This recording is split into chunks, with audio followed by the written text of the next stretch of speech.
남편과는 1년 연애 후 결혼했습니다. 저는 결혼 전 연애하면서 자영업을 시작해 돈을 벌면서 대출금을 갚아 나갔습니다. 현재는 친정에서 도움을 받아 빚은 없는 상태이고요. 남편이 연애 당시 독립해서 살고 있는 상태라 그 집에 들어가서 동거 생활을 하다 결혼을 하게 되었습니다. 전세였는데 남편이 모은 돈에서 전세 자금 대출이 80% 들어간 집이었죠. 남편이 사업을 시작하면서 대출에 여기저기 빌린 돈이 많아 작년에 인상되는 전세가에 어찌할 바를 몰랐는데 힘들다는 남편의 말에 시댁에서 17평짜리 오래된 2층 주택을 비워주셨습니다. 인테리어에서 살라고 하시더군요. 해서 6천을 들여 인테리어 후 들어가 살았습니다. 너무나 감사했지만 생각보다 인테리어 비용이 많이 나와 전세 자금으로 묶여있던 돈에 더 보태서 한 탓에 마이너스 생활 중이었습니다. 그래도 남편도 저도 자영업을 하고 있어 둘이 같이 벌면 빨리 재기하고 큰 집도 사면서 금방 안정을 찾을 거라 생각했죠. 그런데 결혼 생활이 순탄치가 않더라고요. 문제는 시댁과 친정의 문화 차이였습니다. 시댁에서 저한테 자꾸만 잘하라고 강요도 하셨고요. 버는 소득은 남편이 많았지만 씀씀이가 큰 편이고 아직 일을 시작한 지 얼마 되지 않아 손익 계산에도 서툴러 크고 작은 실수로 인해 카드값이 부족해 제 적금을 깨서 도와준 적도 있습니다. 그런데 그런 부분들은 몰라주고 남편과 시댁에선 제가 어른들께 못한다고 항상 타박했습니다. 그 이유를 몇 가지 들어보자면 첫 명절엔 음식하러 갔었는데 두 번째 명절에 주말과 대목이 끼어 있어 일 때문에 양해를 구하고 음식하러 가지 않았습니다. 이것도 좀 황당했던 게 제가 결혼하기 전엔 음식을 사셨는데 결혼하고 난 후부터 직접 하기 시작했다는 거죠. 그리고 시댁 어른 제삿날 일하느라 제사 시작 전에 퇴근하고 간 적이 있습니다. 이 또한 양해를 구하고 장볼 땐 같이 갔었고요. 당시 휴무를 제삿날로 바꾸면 되는 거 아니냐며 서운해 하셨지만 임의로 변경할 수 없다고 양해를 구했습니다. 그런데 웃긴 건 그날 남편은 제사가 끝나고 왔다는 겁니다. 그리고 연락을 자주 안 한다고 뭐라고 하셨습니다. 일주일에 하루 휴무인 걸 알고 계신데도 한 번도 같이 밥 먹자 한 적이 없다고 꾸짖기도 하셨고요. 이외에도 제가 차를 구입했는데 작고 저렴한 차가 아닌 비싼 브랜드를 샀다고 주변에 보기 안 좋다며 혼내기도 하셨습니다. 대충 이런 이유로 며느리 역할을 못한다고 남편에게 하소연하며 뒷담화도 하셨고요. 차라리 저한테 대놓고 요구하셨다면 싫어도 따라줬겠지만 제가 양해를 구할 땐 괜찮다 하시고는 꼭 뒤에서 뭐라고 하셨습니다. 솔직히 며느리라면 시부모님 어려운 게 당연한 거 아닌가요? 그리고 쉬는 날은 저도 쉬고 싶었습니다. 같이 간다면 모를까 혼자 가서 뭘 하겠습니까? 남편이 거의 쉬는 날이 없어 둘이 있을 시간조차 부족했고 친정 아버지 제사 땐 아예 참석조차 못해도 친정에서는 늘 이해했습니다. 남편은 시아버지 명의의 건물도 나중에 주신다 했다며 힘들 때 살 집을 내어주셨으니 저만 잘하면 더 많은 걸 누리고 살 수 있을 거라 했습니다. 그런데 저는 아무리 생각해도 이해가 되지 않더라고요. 솔직히 말하자면 그게 왜 제가 하기에 달린 건지도 모르겠고요. 재산을 주시면 너무 감사한 일이지만 받지 못해도 충분히 잘 살 수 있다 생각했거든요.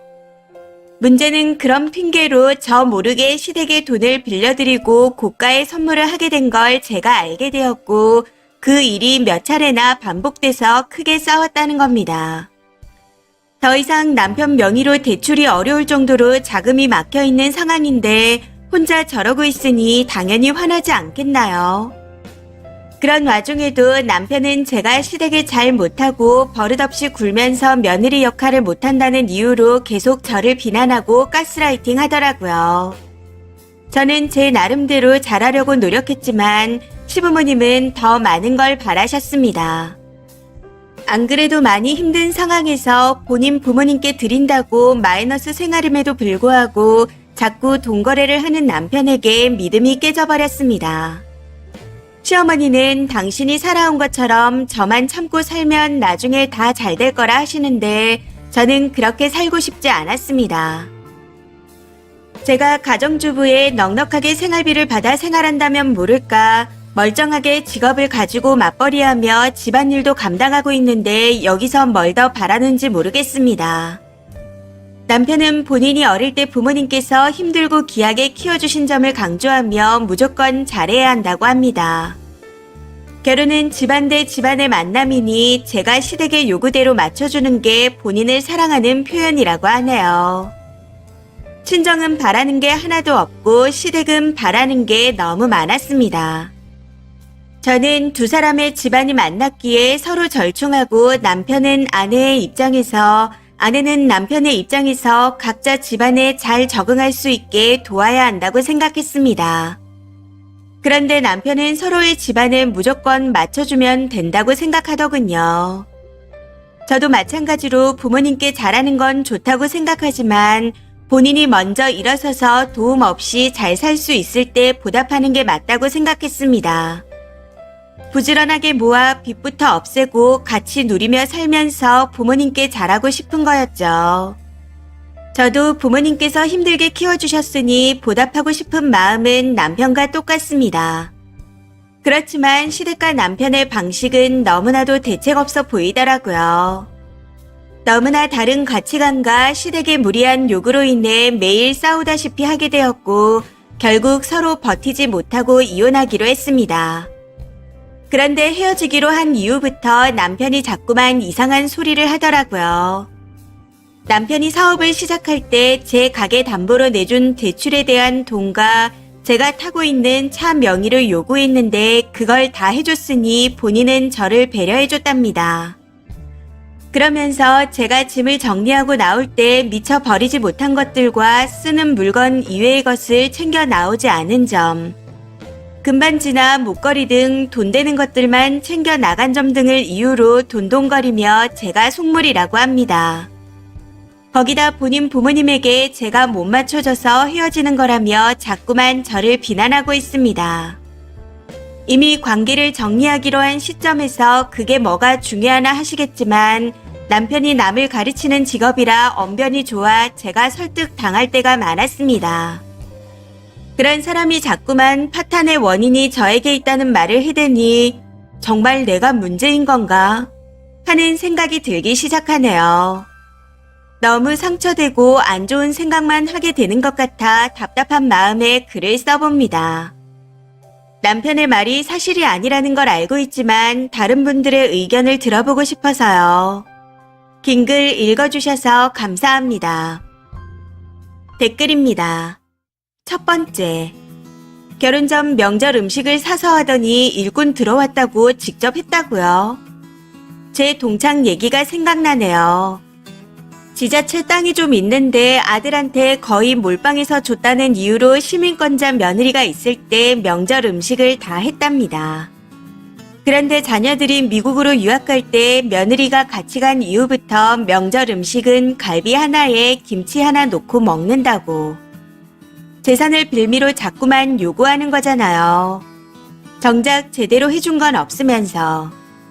애 없을 때 이혼 잘했어요. 능력도 있는 것 같은데 아쉬울 거 없잖아요. 자꾸 저런 식으로 나오면 님도 이혼 사유를 시부모 탓, 남편 탓으로 돌려버리세요. 두 번째, 자꾸 그러면 변호사 도움받아 소송하겠다고 하세요. 그러니 다시는 연락하지 말라고 하세요.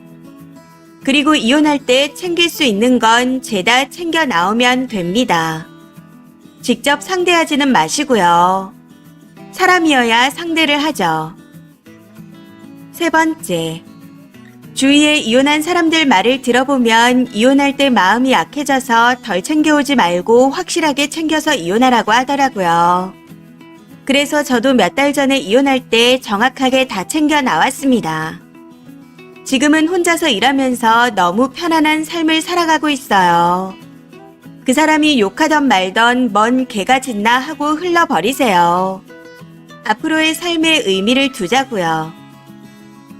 네 번째, 이혼하는 중이신가요? 하신 건가요?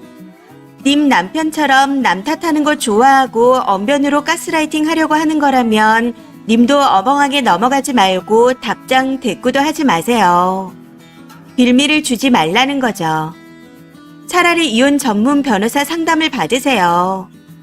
만일 금전 문제가 얽혀 있는 거라면 협의 이혼이라 한들 통수 안 맞게 확실하게 정리하고 넘어가는 게 좋아요. 다섯 번째, 아직 이혼 전이라는 건가요? 아님 하신 건가요? 뭐가 어찌됐든 전부 무시하세요. 할 말이 있으면 변호사 구해서 변호사 통해 연락해라 해버리면 찍소리도 못할 겁니다. 그리고 문자 보내면 다 증거로 쓴다 해버리면 닥칠 겁니다.